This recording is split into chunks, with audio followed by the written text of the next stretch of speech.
May narinig ba kayo na preparation natin sa effect ng Iran and Israel conflict? Hindi daw siya makialam. Ayaw niya makialam. Bahala na daw ang OFW. Napakalaki ang kailangan natin gawin. We are not prepared for global shocks. Pansin nyo, walang ginawa ang Pilipinas sa tariff restrictions.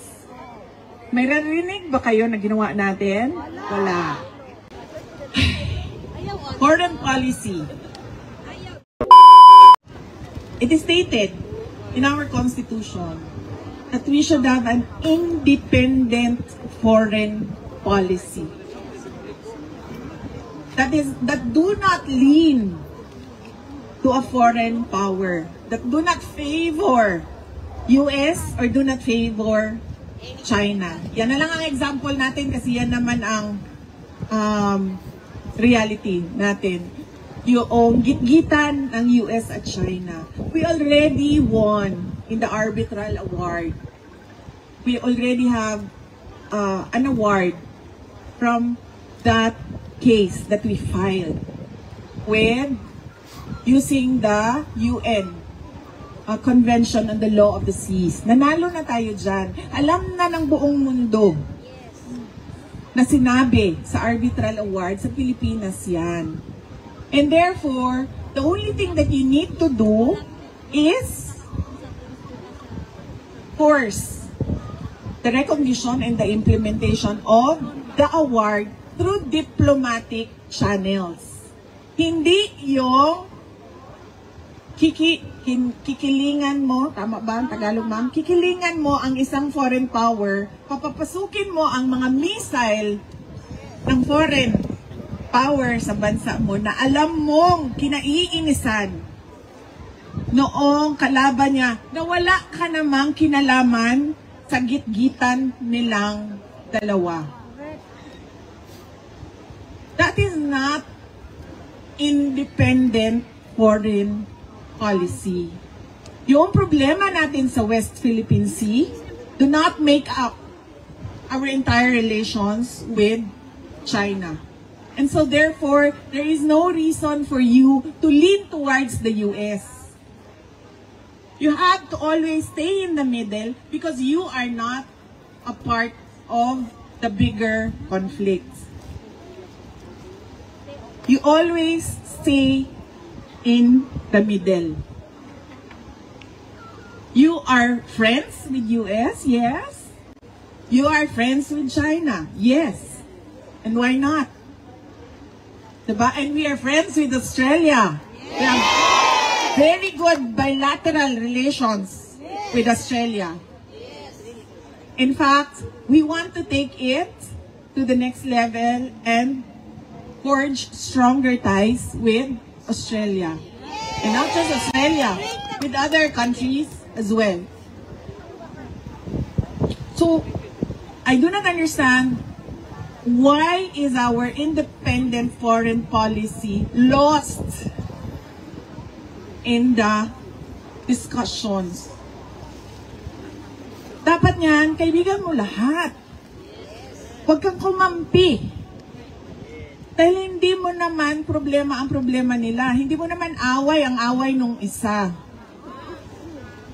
Saan mo gagamitin yung missile? Sino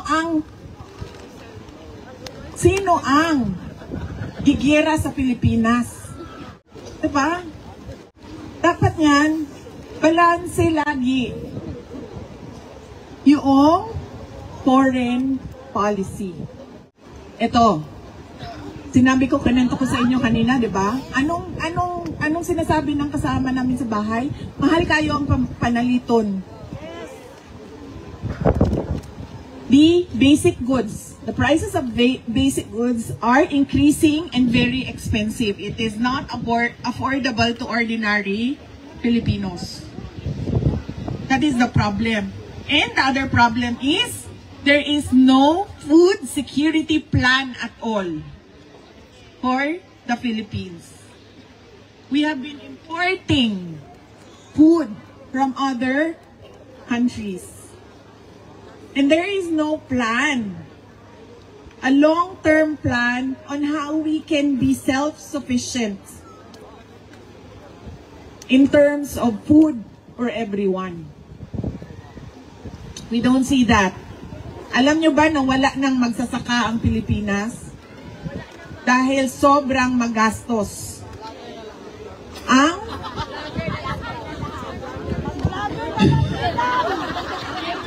Grabe ka, ma'am. Mga vlogger na lang daw ang nasa Pilipinas. Ano daw magsasaka? Ganyan. We don't take care of our farmers. We don't have a food security plan. And it's already the midterm of this administration. With no plans of doing plans, of creating plans, nothing. Puro drawing ang tanan. So, pag-gira na, man tayo labot no, sa gira sa China o sa Amerika, pag nag-apil-apil man ta, bida-bida. Apil-apil man ta, pag-gira na, ang pinakaunang mawalaan na, pagkaon man. Diba? Unsaon na lang, nga. Nga tong nasod. Oh. Ambot, nga na lang taan ipag-abot sa gira, ma'am. Problema natin, ang healthcare system natin, ang infrastructure development natin, ang food security natin, ang agriculture natin, ang education natin, yung apat na yan, ma'am, napakalaki ng pagbabago kung maayos natin yung apat na yan. Ang problema natin, ang inaasahan lang natin, yung dollars ninyo. Totoo yan, ma'am. We are really very dependent on the remittances of Filipinos abroad. Yan ang nagpa-prop up ng economy ng Pilipinas. Malaki ang pasalamat namin, pero mali din na umaasa lang sa padala na ng Filipino community na dollars doon sa ating bansa. And we are not climate resilient at all. Wala tayong preparations for climate change na sigurado ako makaka-apekto talaga ng malaki sa atin doon sa Pilipinas. And we are not prepared for global shocks. Pansin nyo, walang ginawa ang Pilipinas sa tariff restrictions. May narinig ba kayo na ginawa natin? Wala. May narinig ba kayo na preparation natin sa effect ng Iran and Israel conflict? Hindi daw siya makialam. Ayaw niya makialam. So ito po mga kababayan, no, si Vice President Sara Duterte na nagsalita po dito ngayon sa kanyang pagbisita dito sa Melbourne, Australia, kasama ang mga Pilipino doon, no? At kanya pong sinabi mga kababayan, no, itong kanyang pag-alala ng conflict ngayon sa pagitan ng Iran at Israel mga kababayan, at itong conflict din po ng China at US mga kababayan. Kaya pinapaalala ni BP Sara, no, itong independent foreign policy ang dapat sundin at gawin ng bansang Pilipinas, dahil mahirap mga kababayan, no, na maiipit tayo dito sa kaguluhan na hindi naman tayo kasama dito mga kababayan.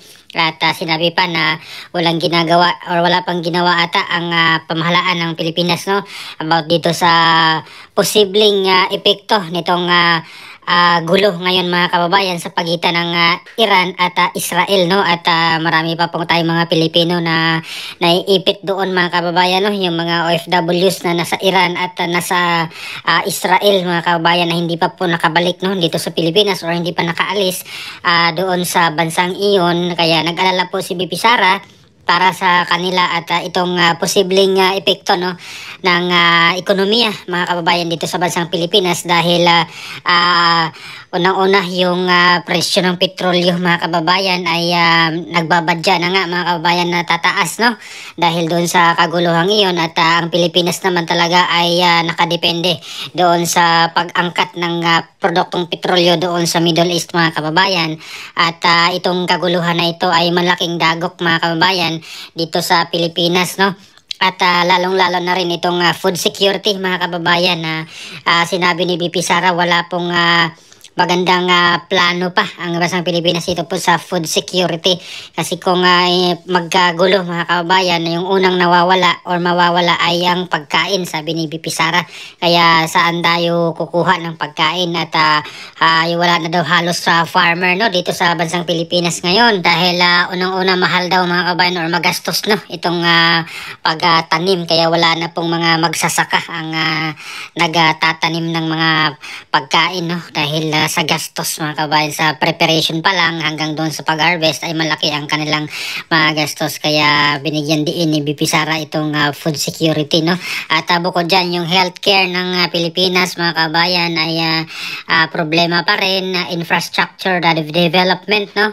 At itong yun, food security or agriculture at education, itong apat na mga aspeto mga kababayan ang mahalaga na sinabi ni BP Sara na kailangan na pagandahin ng gobyerno mga kababayan. At itong climate change, itong tariff restriction nga ng China, ng US, at itong preparation or itong kaguluhan, no, ng Israel at Iran na mga kababayan, no, at itong foreign independent policy, no, or independent foreign policy ang sinabi ni BP Sara na kailangan hindi po tayo makialam dito sa gulo nila, no. At itong sinabi nga po ni BP Sara na bakit hinayaan mo na papasukin itong missile ng isang bansa dito sa Pilipinas, na kung saan yung kalaban niyang bansa na nagagalit, no, nanggalaiti rin sa galit dahil syempre kalaban niya yon, tapos pinapasok mo dyan sa bakuran mo.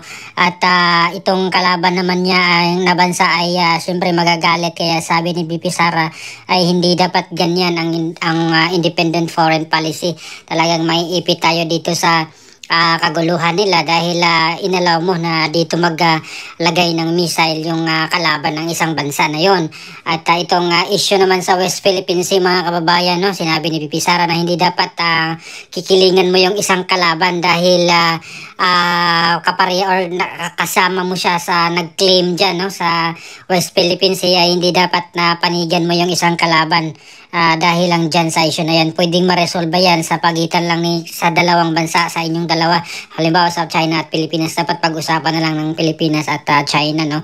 At hindi na dapat kikilingan mo pa yung US para lang dyan sa mga bagay na yan. Kasi sabi ni BP Sara, panalo na tayo doon sa UNCLOS at kailangan lang natin talaga ng diplomatic na paraan na pag-uusap para ma-resolve ang issue dyan. At hindi mo na kailangan kikilingan mo yung isang bansa dahil kalaban niya yung bansang iyon. So yun po mga kababayan, no, yung independent foreign policy ni BP Sara. At binigyang halaga rin po or nagpapasalamat si BP Sara dito sa mga OFWs all around the world, dito sa Australia at sa iba pang mga bansa, dahil dito ay malaking tulong yung kanilang remittances mga kababayan, no.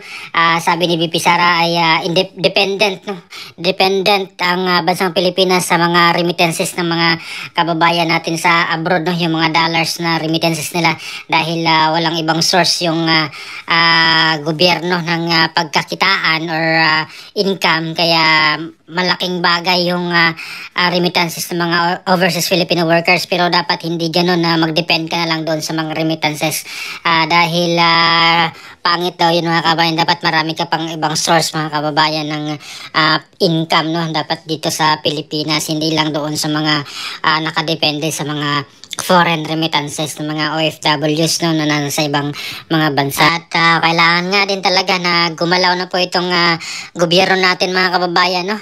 Kailangan may handa na silang plano dito sa itong kaguluhan ngayon sa Middle East mga kababayan, no. Ay unang-una talaga magmahal ang petrolyo, ang pagkain mga kababayan, at itong mga OFWs doon na naipit kawawa naman po sila. At meron nga pong nagbatikos na kasi yung mga opisyalis ng gobyerno na na-stranded doon sa Israel ay nakauwi na mga kababayan at sinundo ata ng private plane yata mga kababayan, no, yung sinakyan nila, samantalang yung mga Pilipino pang OFW doon ay hindi pa nakaalis, no. At kanina nga lang mga kababayan ay nag-press con nga po itong si US President Donald Trump, no, about dito sa kanilang ginawang pag-atake, no, dito sa tatlong nuclear sites daw po na ang Iran mga kababayan na kanilang pinasabog. Kaya ito mga kababayan, sahan natin na mas gugulo pa ito lalo ngayon doon sa Middle East, no, dahil dito sa pagpakikialam na naman ng US dito sa issue ng pagitan ng Israel at Iran.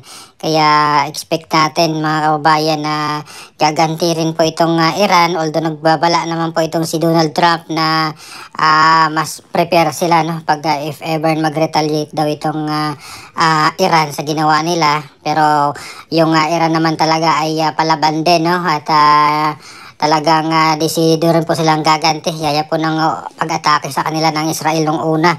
Kaya ginantihan ng Iran itong Israel. Kaya hanggang umabot sa ganito mga kababayan na yung gulo na ngayon. Kasi sabi nila ay gaganti sila kasi sila yung inunahan mga kababayan ng pag-atake. Kaya ano pong opinion nyo mga kababayan, no, dito sa bansang Pilipinas? Ano po sa palagay nyo itong foreign policy ni President Marcos mga kababayan, na kung saan sabi ni Bibi Sara dapat wala tayong wala tayong kinalaman, dapat independent tayo, wala tayong kinikilingan ng bansa, no? Friends to all, ay enemy to one. Yan po yung kay Pangulong Duterte naman noong panahon niya na hindi dapat na may kakampihan ka ng isang bansa at yung isa ay kakaawayin mo kasi kaaway ng kinampihan mong bansa. Kaya sabi ni BP Sara dapat friend natin lahat, maging US, maging China, maging Australia, at sa lahat ng bansa mga kababayan, dapat kaibigan natin sila, hindi natin sila kaaway, at wala tayong kaaway dapat para hindi tayo maiipit sa gulo na sa kanila lang man po yun, yung kanilang gulo, no, hindi, wala tayong pakialam doon dahil wala naman tayong kinalaman doon. So ano pong opinion mga kababayan? Please comment down below. Maraming salamat. God bless po sa ating lahat.